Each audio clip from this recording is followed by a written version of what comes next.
21 जून 2021 अंतर्राष्ट्रीय योग दिवस है और सारे विश्व में इस दिवस को बड़े धूमधाम से मनाया जाएगा। मुझे खुशी है कि शरद फाउंडेशन फरीदाबाद हर साल की तरह इस साल भी अनेक बाधाओं के होते हुए भी इस दिवस को पूरा एक महीना मना रहा है। इसका समापन 21 जून 2021 को होगा। शुरुआती दिनों में जब यह दिवस घोषित हुआ तो शरद फाउंडेशन ने भारत सरकार के केंद्रीय योग एवं प्राकृतिक चिकित्सा अनुसंधान परिषद के सहयोग से पूरे फरीदाबाद में बड़े धूमधाम से कई तरह के आयोजन करता रहा है। इस साल कोविड के चलते बहुत सारी बाधाएं हैं, इसलिए कुछ पिछले सालों की तुलना में एक दूसरे ढंग से यह दिवस मनाया जा रहा है।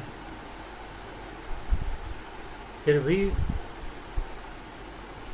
शरद फाउंडेशन से जुड़े सभी लोगों को मैं बधाई देता हूँ कि वह अनेक बाधाओं के होते हुए भी इस दिवस को बड़े धूमधाम से मना रहे हैं। इसी के साथ मैं योग से जुड़े हुए सभी लोगों को, सभी संस्थाओं को, सभी साधकों को अपनी शुभकामनाएं देता हूँ। अभी मेरे कई मित्र मुझसे पूछ रहे थे कि भाई इस दिवस के लिए सबसे ज़्यादा श्रेय किसको जाता है, और कई प्रश्न कर रहे थे बाबा रामदेव को लेकर के और योग को खेल बनाए जाने को लेकर के, योग की वैज्ञानिकता को लेकर के। अब ये सारे सवाल बहुत लंबे हैं, इनका उत्तर बहुत सीमित शब्दों में देना संभव नहीं है। फिर भी मैं प्रयास करूंगा कि आपकी उत्कंठा को शांत कर सकूं। पहली बात कि अंतर्राष्ट्रीय योग दिवस के लिए सबसे ज़्यादा श्रेय हमारे आदरणीय प्रधानमंत्री नरेंद्र भाई मोदी जी को जाता है। अगर उन्होंने योग के पक्ष को बहुत ही दृढ़ता के साथ युवाओं में न रखा होता और सारे देशों से समर्थन न प्राप्त किया होता तो शायद यह संभव न हो पाता कि हम अंतर्राष्ट्रीय योग दिवस घोषित करवा सकें। प्रधानमंत्री जी को इसके लिए हम सभी को धन्यवाद देना चाहिए।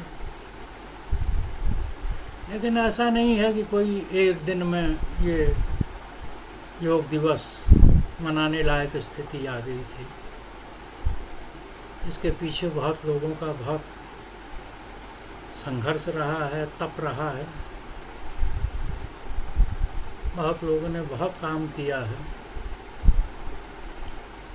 और योग को इस ऊंचाई तक पहुंचा दिया है सारे विश्व में कि जब प्रधानमंत्री जी ने योग की बात कही तो सारे लोग मानने को बाध्य हुए। मैं 1967 से योग और प्राकृतिक चिकित्सा के क्षेत्र में हूँ। 67 में कलकत्ते आया था और वहाँ योग प्राकृतिक चिकित्सा की प्रैक्टिस शुरू की। बाद में लखनऊ आ गया था। लखनऊ में मुझे एक बहुत प्रतिष्ठित गुरु मिले, डॉक्टर खुशीराम शर्मा दिलकश जी। उनके सानिध्य में कई तरह का मुझे प्रोत्साहन भी मिला, ज्ञान भी मिला, अवसर मिला। उस ज़माने में योग और प्राकृतिक चिकित्सा का प्रैक्टिस उतना आसान नहीं था। लोग इसे क्वैकरी की तरह से देखते थे, बल्कि घर वाले भी निरुत्साहित करते थे कि कोई और धंधा करो। लेकिन ये विधाएं इतनी पवित्र हैं, इनकी इतनी क्षमता है कि एक बार इन विधाओं का अध्ययन आप पूरी तरह से कर लें, फिर जीवन भर छोड़ नहीं सकते आप। वही मेरे साथ भी हुआ। सन 80 तक मैं लखनऊ में था। सन 80 के बाद दिल्ली आ गया, केंद्रीय योग एवं प्राकृतिक चिकित्सा अनुसंधान परिषद में। सन 1982 से 1985 तक हैदराबाद में जो उस समय का एकमात्र विश्वविद्यालय से संबद्ध प्राकृतिक चिकित्सा का कॉलेज था, गांधी नेचुरोपैथी कॉलेज हैदराबाद। वहाँ मैं प्रिंसिपल भी रहा। 2008 में मैं केंद्रीय योग एवं प्राकृतिक चिकित्सा अनुसंधान परिषद से जब रिटायर हुआ तो ग्लोबल ओपन यूनिवर्सिटी नागालैंड के स्कूल ऑफ ओरिएंटल मेडिसिन में प्रोफेसर एंड हेड रहा। फिर वहाँ से मेरा चुनाव वाइस चांसलर के रूप में हो गया Indira Gandhi technological and medical sciences university Ziro, Arunachal Pradesh में। मैं वहाँ कुलपति के रूप में 5 साल अपनी सेवाएं दी। आज मैं प्रो चांसलर हूँ ग्लोबल ओपन यूनिवर्सिटी नागालैंड का। इस लंबी यात्रा में जहाँ भी मैं गया, इतनी भी व्यस्तता रही, लेकिन योग और प्राकृतिक चिकित्सा, इनको कभी मैंने नहीं छोड़ा। इसका जितना प्रचार प्रसार हो सके, जो भी मैं जितना कर सकता था करने का सदा प्रयास करता रहा। और इसलिए आप कह सकते हैं कि पुराने पीढ़ी के और आज के नई पीढ़ी के बीच एक मैं सेतु की तरह से हूँ। मैंने सारे पुराने लोगों को देखा है, उनके साथ काम किया है। आज नए लड़कों को देखा हूँ, कई तो हमारे खुद के शिष्य हैं। तो इस नाते कुछ बातें जो मैं कहूँ उसको आप अन्यथा न लें, ये मेरे विचार हैं। जब मैं इस फील्ड में आया तो उस ज़माने में बाबा रामदेव तो नहीं थे, महेश योगी जी का बड़ा नाम था। उनका ट्रांसडेंटल मेडिटेशन सारे विश्व में प्रसिद्ध था। तमाम उनके देसी विदेशी चेले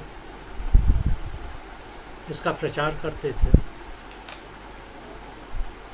और इस फील्ड में कई संस्थाएं उस ज़माने में योग की, जैसे कैवल्य धाम पूना,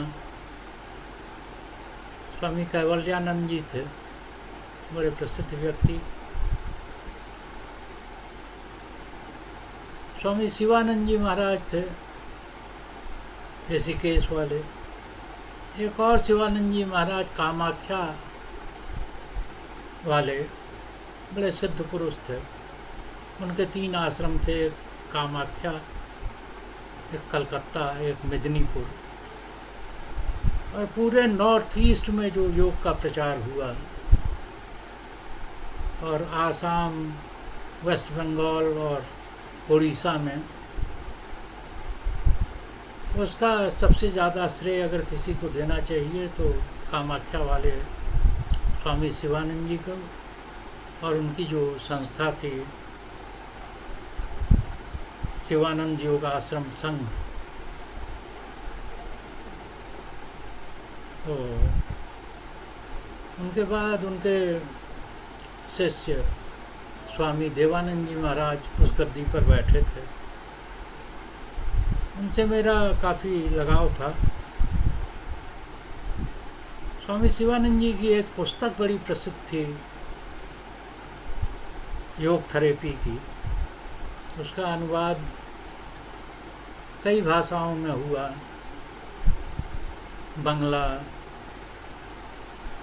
असमिया, उड़िया, अंग्रेजी, हिंदी। मैं जब CCRYN में था तो उसको CCRYN ने ग्रांट भी दिया था उस पुस्तक को। वो पहली पुस्तक थी जो योग, प्राकृतिक चिकित्सा और आयुर्वेद के सिद्धांतों को लेकर के लिखी गई थी।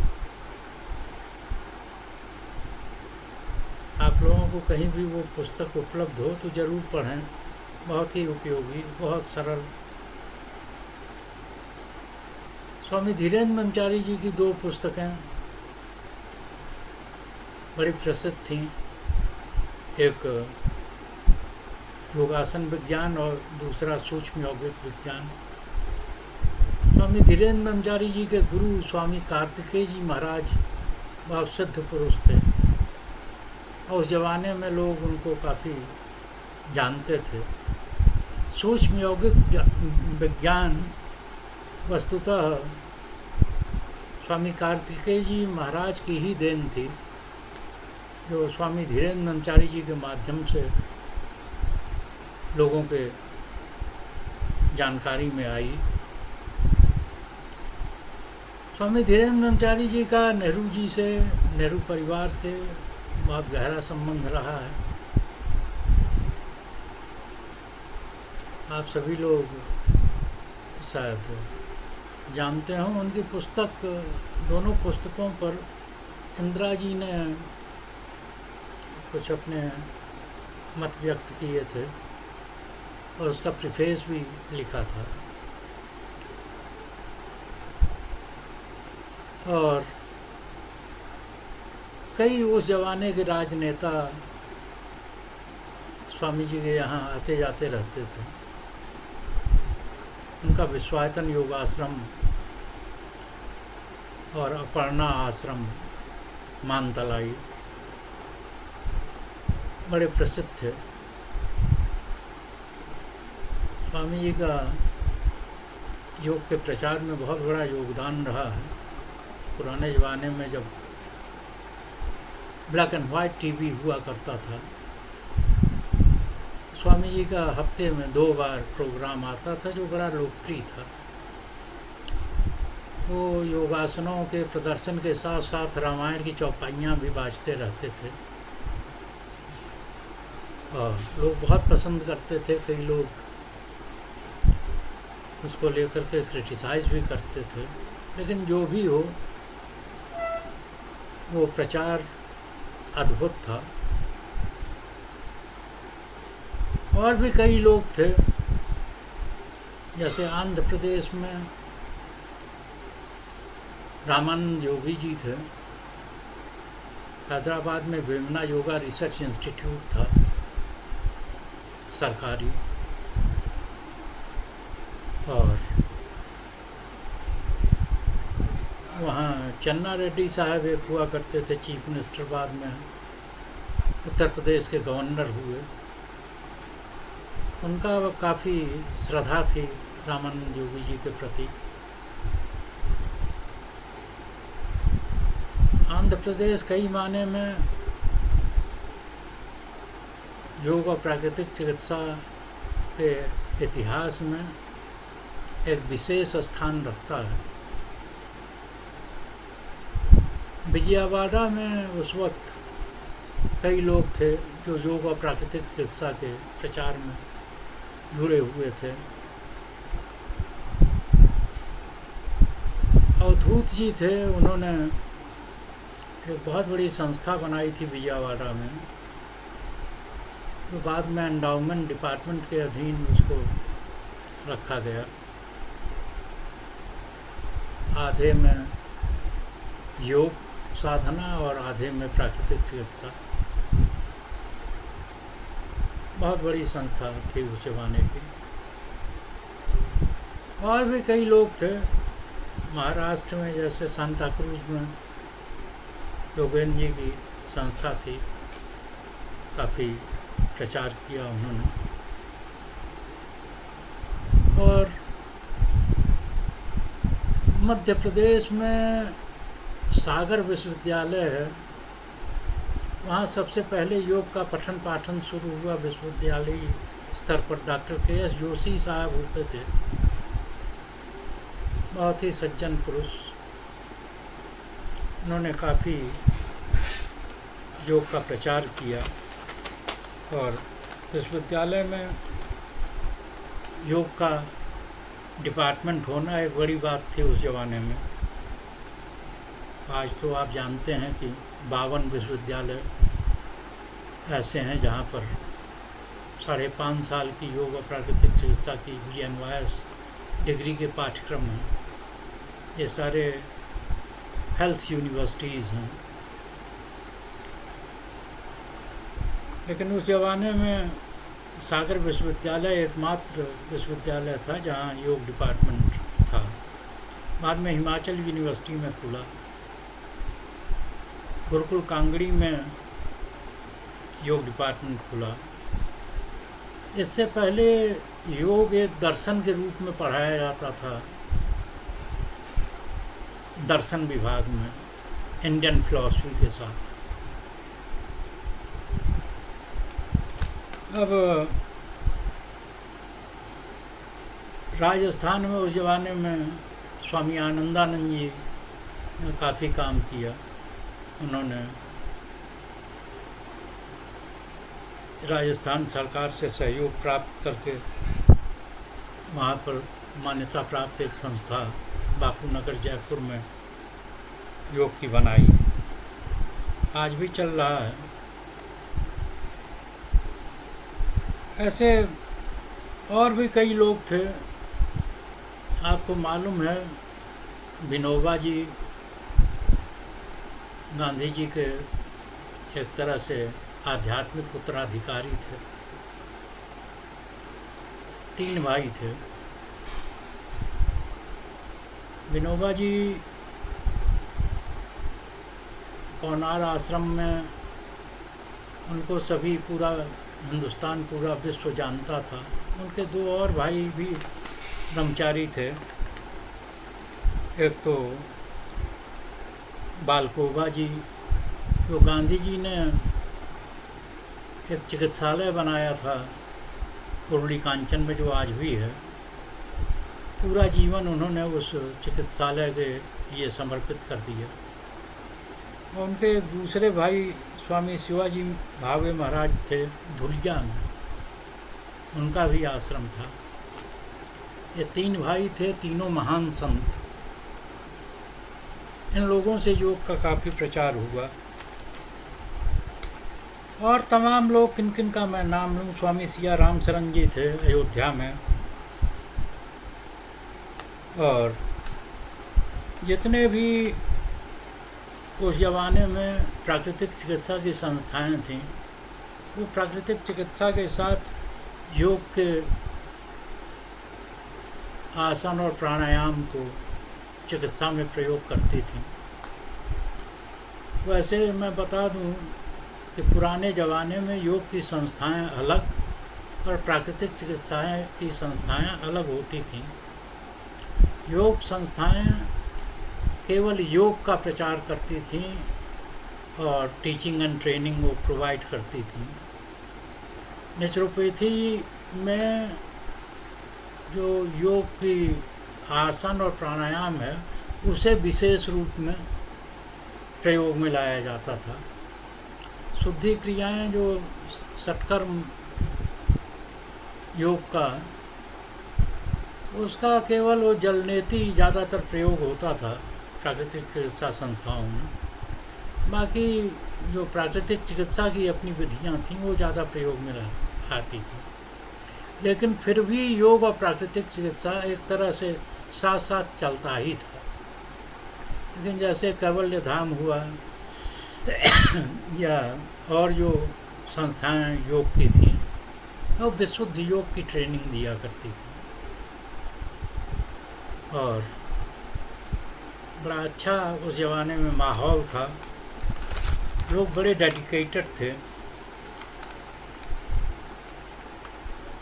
विदेशी लोग ज़्यादा देवराहा बाबा जैसे थे, जिनकी उम्र के बारे में कोई कहता है 400 साल, कोई कहता है 500 साल। वो काफ़ी प्रसिद्ध थे। विदेशी भी काफ़ी उत्सुक रहते थे उनके दर्शन के लिए। और पॉल ब्रंटन ने एक किताब लिखी थी, सर्च इन सीक्रेट इंडिया। वो काफ़ी प्रसिद्ध थी उस ज़माने में और उसके वजह से तमाम योग के बारे में, योगियों के बारे में विदेशी लोगों को पता चलता था। तो एक अंतर्राष्ट्रीय माहौल बना और ये जो चिकित्सा में प्रयोग है योग का, इसको डॉक्टर लोग अक्सर क्वैकरी कहते थे। लेकिन थोड़े दिन बाद वो महसूस करने लगे कि नहीं, इसमें क्षमता है, और वो हमारी जो स्टिग्मा थी वो दूर हुई। और आज तो ये है कि सारे विश्व में लोग मानते हैं कि योग एक महान विज्ञान है। अब इसके वैज्ञानिकता को लेकर के कई बार सवाल खड़े किए जाते हैं।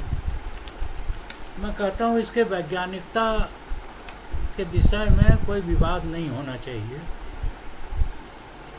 ये विशुद्ध विज्ञान तो नहीं कह सकते इसको आप, ये फिलोसॉफिको साइंटिफिक सिस्टम है।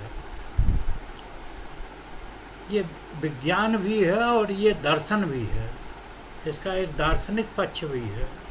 और योग से अगर उसके दार्शनिक पक्ष को अलग हटा दिया जाए तो कुछ नहीं बचता। इसकी जो उपयोगिता है दोनों के साथ साथ होने की वजह से है। योग वैज्ञानिक भी है और योग का एक दार्शनिक पक्ष भी है, और ये दोनों मिलकर के ये मानव कल्याण के लिए एक महान विज्ञान के रूप में आज सामने है। मानव कल्याण ही नहीं, विश्व का कल्याण, सारे प्राणी जगत का कल्याण इसमें अंतर्निहित है। भारत में जितनी भी विधाएं पैदा हुई उन सभी में दार्शनिक पक्ष अवश्य रहा है। आयुर्वेद भी आप उसको विशुद्ध वैज्ञानिक पद्धति न कहें तो ज़्यादा ठीक रहेगा, उसका भी एक दार्शनिक पक्ष है। तो ये सब योग हो, प्राकृतिक चिकित्सा हो, आयुर्वेद हो, ये सब फिलोसॉफिको साइंटिफिक सिस्टम्स हैं, और ये फिलोसॉफिको साइंटिफिक होने के वजह से ही ज़्यादा कल्याणकारी हैं। तो इस बारे में कोई संदेह नहीं होना चाहिए। एलोपैथी विशुद्ध साइंटिफिक है, उसमें कोई मैं फिलोसॉफिकल पक्ष नहीं देखता, और इसीलिए उसकी सीमाएं काफ़ी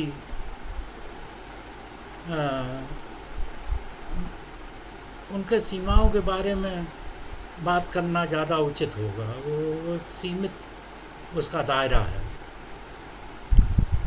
इनका दायरा बहुत बड़ा है, आयुर्वेद का हो, योग का हो। इस पर फिर कभी मौका मिलेगा तो बड़े विस्तार से मैं बात करना चाहूँगा। आज हम लोग बात अंतर्राष्ट्रीय योग दिवस को लेकर के कर रहे हैं। तो मेरे ये तमाम जो अभी मैंने बातें कही,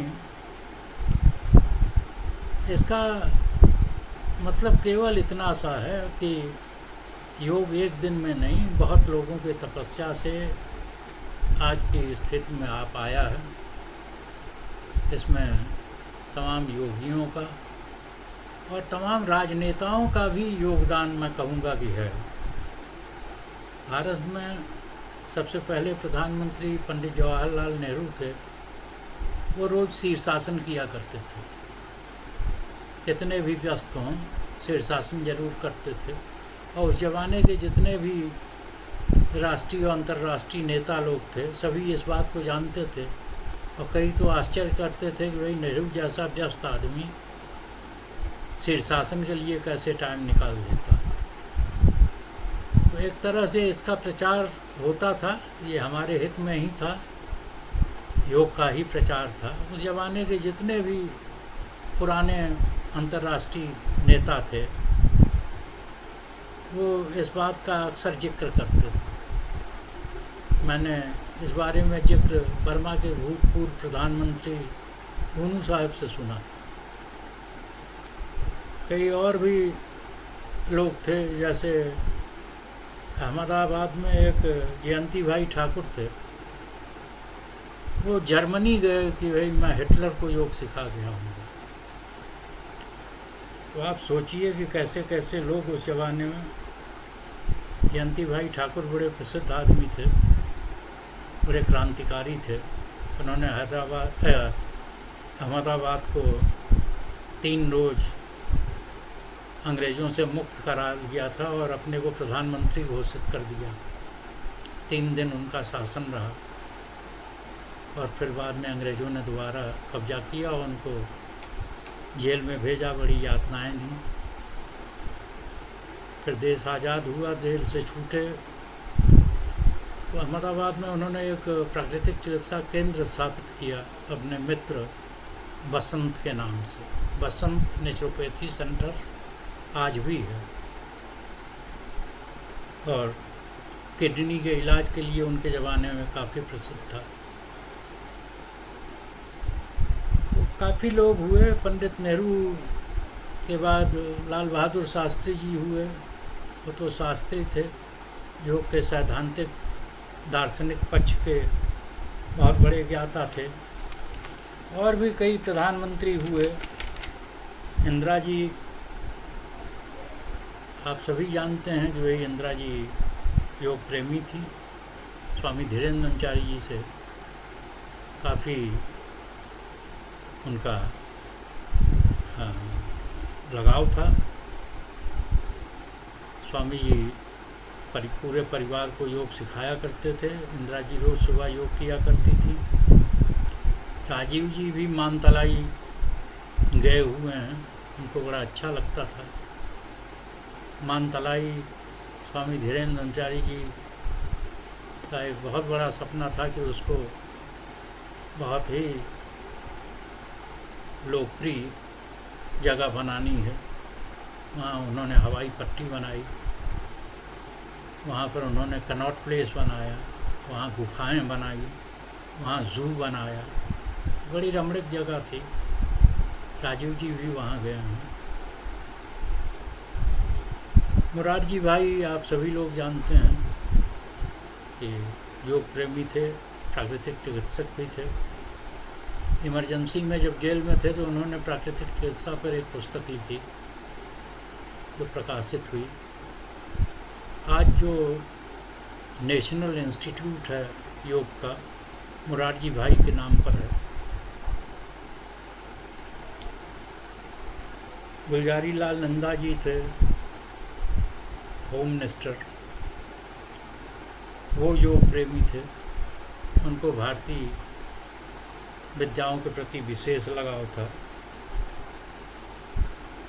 बहुत कम लोग जानते हैं कि बीपी सिंह जी योग के बड़े अच्छे जानकार थे। मुझे एक बार आसाम के गवर्नर डी ठाकुर साहब के साथ उनका दर्शन करने का मौका मिला और काफ़ी देर बातचीत करने का। और मैंने देखा कि उनको पतंजलि योग सूत्रों की बहुत गहरी पहुंच है, उनको बहुत अच्छा ज्ञान है। तो इस तरह से आप देखें कि कई राजनेताओं का, अब तो अटल जी के बारे में आप सभी लोग जानते हैं और मुरारजी भाई के बाद हमारे ख्याल में अगर सबसे लोकप्रिय प्राकृतिक चिकित्सा और योग को लेकर के कोई आदमी रहा तो अटल जी रहे हैं। अटल जी प्राकृतिक चिकित्सा के भी प्रेमी थे। और अब हमारे नरेंद्र भाई मोदी जी को तो आप जानते हैं, उनके वजह से ही अंतर्राष्ट्रीय योग दिवस मनाया जा रहा है। और तमाम लोग थे, जैसे यूपी में डॉक्टर संपूर्णानंद जी थे चीफ मिनिस्टर, बाद में गवर्नर हो गए थे राजस्थान के, और उन्होंने योग दर्शन पुस्तक लिखी जो हिंदी संस्थान लखनऊ ने प्रकाशित किया। वो सभी योग प्रेमियों को ज़रूर पढ़ना चाहिए। उस पुस्तक को पढ़ेंगे तो योग का गहरा ज्ञान आपको होगा। योग की कई चीज़ें एक बार पढ़ने में समझ में नहीं आती हैं, और जो व्याख्या बाबू संपूर्णानंद जी ने किया है वो अद्भुत है, समाधियों को लेकर के और यम नियम को लेकर के। तो उसको आप लोगों को ज़रूर पढ़ना चाहिए। उत्तर प्रदेश योग का बहुत बड़ा केंद्र रहा है। BHU में तमाम लोग रहे हैं।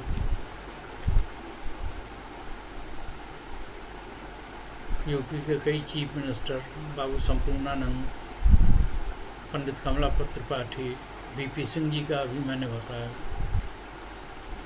VP सिंह जी भी चीफ मिनिस्टर रहे हैं यूपी में। तो यूपी का एक अपना एक विशेष स्थान तो रहा ही है योग और प्राकृतिक चिकित्सा में। उस ज़माने में लखनऊ में एक रमाकांत जी हुआ करते थे, योग सिखाया करते थे पार्कों में। बड़े डेडिकेटेड आदमी थे योग के। तो इस तरह से एक लंबी यात्रा रही है। गुजरात के गवर्नर थे श्रीमन नारायण जी, वो योग और प्राकृतिक चिकित्सा के बहुत बड़े प्रेमी थे। तो इन तमाम लोगों के प्रयास से योग दिनों दिन आगे बढ़ता रहा। अंतर्राष्ट्रीय स्तर पर इसकी एक पहचान बनी और आज एक अंतर्राष्ट्रीय मान्यता है।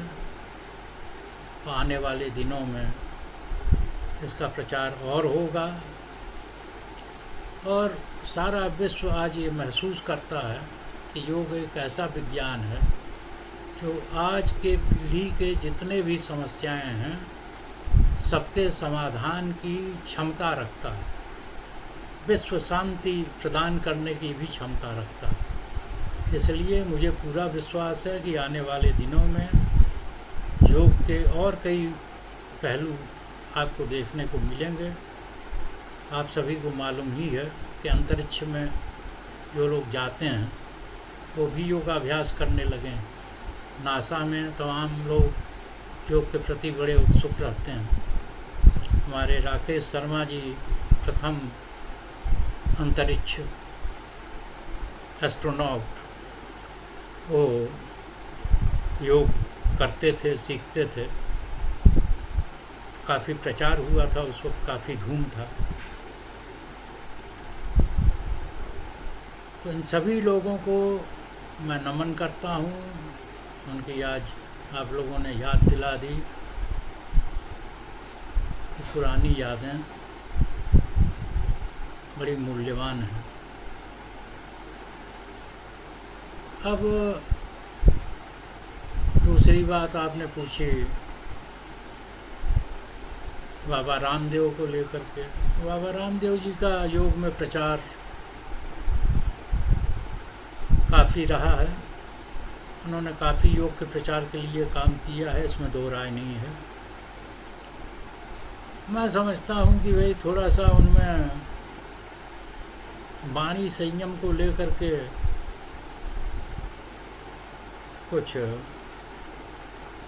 कमी ही कहा जाएगा कि वो कुछ ऐसी भाषा में मजाकिया टोन में बातें करते हैं कि कई लोग नाराज़ हो जाते हैं।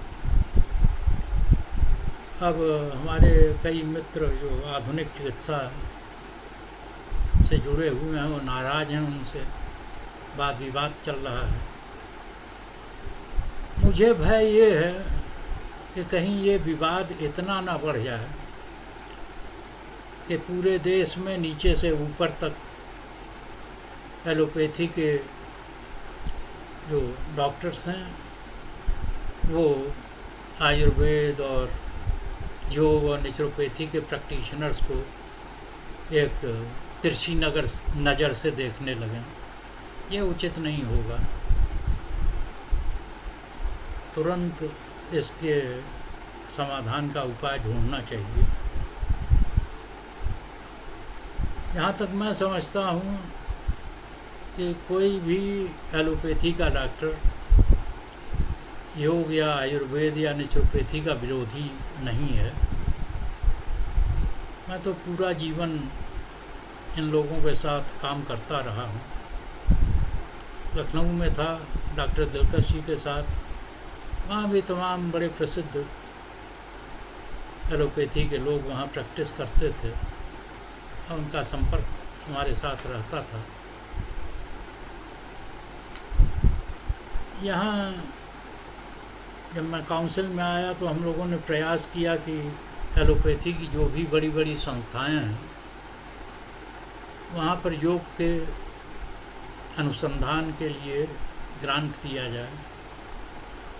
शुरुआती दिनों में हम लोग प्रयास करते थे, लोगों से कहते थे तो लोग कहते थे नहीं नहीं, इस क्वैकरी के लिए हमारे पास समय नहीं है। बाद में लोग उत्साहित हुए। All India medical institute, JIPMER Pondicherry, NIMHANS Bangalore, RML hospital और तमाम बड़े बड़ी जगहों पर योग की योजनाएं चली और उनसे बड़े सार्थक परिणाम सामने आए। इसका योग के प्रचार प्रसार में, योग की वैज्ञानिकता को सिद्ध करने में बहुत ही योगदान रहा है। कई बड़े डेडिकेटेड रिसर्चर्स भी हुए हैं। निमहांस में एक डॉक्टर देसी राजू हुआ करते थे। रामानंद योगी जी पर काफ़ी प्रयोग उन्होंने किए। रामानंद योगी जी पर एम्स में भी बहुत पुराने ज़माने में एक डॉक्टर चिन्ना हुआ करते थे फिजियोलॉजी डिपार्टमेंट में। उन्होंने बहुत सारी स्टडीज़ की थी। रामानंद योगी जी अपने हृदय की गति को रोक लेते थे, तो उसके लिए उनको एक चेम्बर बनाया गया था और उसमें उनको लिटा करके उसमें से ऑक्सीजन ख़त्म कर दी गई थी और वो उसमें पड़े रहे अपने प्राण को ब्रह्मांड में चढ़ा करके। कहते हैं कि उस प्रयोग को देखने के लिए नेहरू जी भी आए थे, तो बड़ा प्रसिद्ध रहा उस पर प्रयोग। बाद में उनके ब्रेन वेव्स को लेकर के निमहांस में काफ़ी प्रयोग हुए। कई फिजियोलॉजी की किताबों में भी इसका जिक्र आया। तो कई डेडिकेटेड लोग थे एलोपैथी में जिन्होंने काफ़ी योगदान दिया है योग को आगे बढ़ाने में। और CCR वाइन की कई यूनिट्स आपने देखा खुली जिनके साथ मैं जुड़ा रहा। RML हॉस्पिटल में एक स्पेशलाइज्ड OPD खुली थी, योग और नेचुरोपैथी की यूनिट, तो specialised OPD yoga and naturopathy for cardiac elements. और 2004 में वो खुली थी। 2008 जब मैं रिटायर हुआ तब तक मैं उसका काम देखता रहा। मुझे बड़ा सहयोग मिला वहाँ के कार्डियोलॉजी डिपार्टमेंट से। तमाम कार्डियक पेशेंट्स थे वहाँ। साइकियाट्री डिपार्टमेंट से हम लोगों ने काफ़ी काम किया मेंटल हेल्थ में। पिट्सबर्ग यूनिवर्सिटी के सहयोग से major depressive disorders, bipolar disorders और सिजोफ्रेनिया में काम हुआ और बड़ा सार्थक परिणाम रहा उसका, उत्साहवर्धक परिणाम रहा। ऐसे ही लेडी हार्डिंग मेडिकल कॉलेज या यहाँ सफदरजंग हॉस्पिटल और गुरु तेग बहादुर हॉस्पिटल और UCMS में यूनिट्स रहीं, वहाँ हम लोग काम करते थे। तमाम एलोपैथी के जो डॉक्टर्स थे उन लोग सहयोग करते थे। तो मैं तो ऐसा देखता हूँ कि इन लोगों का कोई विरोध नहीं है। ये जो विवाद है वो विवाद बाबा रामदेव को लेकर के था। इस विवाद को ख़त्म करना चाहिए। बाबा जी से भी मैं प्रार्थना करूँगा तो इस विवाद को आगे बढ़ाने के बजाय इसको किसी तरह से ख़त्म करें। उन्होंने 25 प्रश्न पूछे थे। ये हम लोग 1967 वगैरह में जब प्रैक्टिस में आए थे तो नेचुरोपैथ्स अक्सर इस तरह की बातें बड़े सभ्य भाषा में किया करते थे, अपनी क्वैकरी के टैग को हटाने के लिए काउंटर के रूप में। अब समय बदल चुका है, उनकी ज़रूरत नहीं है। सभी चिकित्सा पद्धतियों की अपनी सीमा है और उस सीमा में सभी की उपयोगिता है। सभी की सीमाओं को समझते हुए काम करना ज़रूरी है और सबको मिलजुल करके काम करना ज़रूरी है। अभी कुछ विद्यार्थी मैंने देखा कि वो मिक्सोथेरेपी के खिलाफ आंदोलन कर रहे हैं। अरे भाई, सारे विश्व में एक नई चेतना चल रही है कि सबको मिलजुल करके काम करना है, इंटीग्रेटेड अप्रोच पर काम होना है।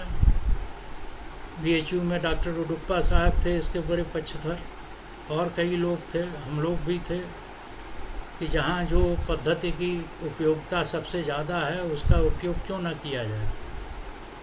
अभी 2 साल पहले कलकत्ते में बहुत बड़ा सम्मेलन हुआ था, सारी दुनिया से लोग आए थे। BHU से डॉक्टर राम हरक सिंह जी थे। हम लोग 2-3 रोज लगातार साथ बैठ करके इस पर चिंतन किए। इस पर भी कभी अलग से बात करेंगे। इंटीग्रेटेड अप्रोच की ज़रूरत है, ये एक निर्विवाद सत्य सा है। तो इस पर किस तरह से इसको साथ लेकर के सब चलें, इस पर चिंतन करने की ज़रूरत है। इस पर खामखा विवाद उठाने की ज़रूरत नहीं है। बाबा जी आजकल इस मसले को दूसरे रूप में, जो कई हॉस्पिटल्स में भ्रष्टाचार वगैरह है उसके रूप में इसको ले जा रहे हैं। खैर ठीक है, वो सामर्थ्यवान व्यक्ति हैं। मेरा तो यही अनुरोध रहेगा कि इस झगड़े को जल्दी से ख़त्म करें ताकि ये पूरे देश में नीचे से ऊपर तक एक एलोपैथी और योग और प्राकृतिक चिकित्सा और आयुर्वेद के चिकित्सकों में आपसी मतभेद का कारण न बन जाए। कभी कभी छोटी चीज़ें बड़ी बन जाती हैं।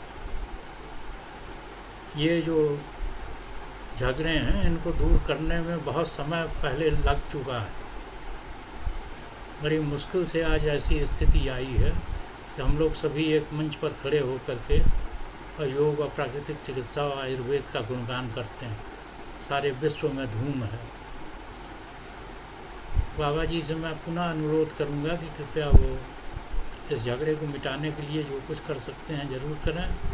और IMA के हमारे जो भी मित्र हैं उनसे भी मेरी प्रार्थना है कि इस झगड़े को छोड़ें।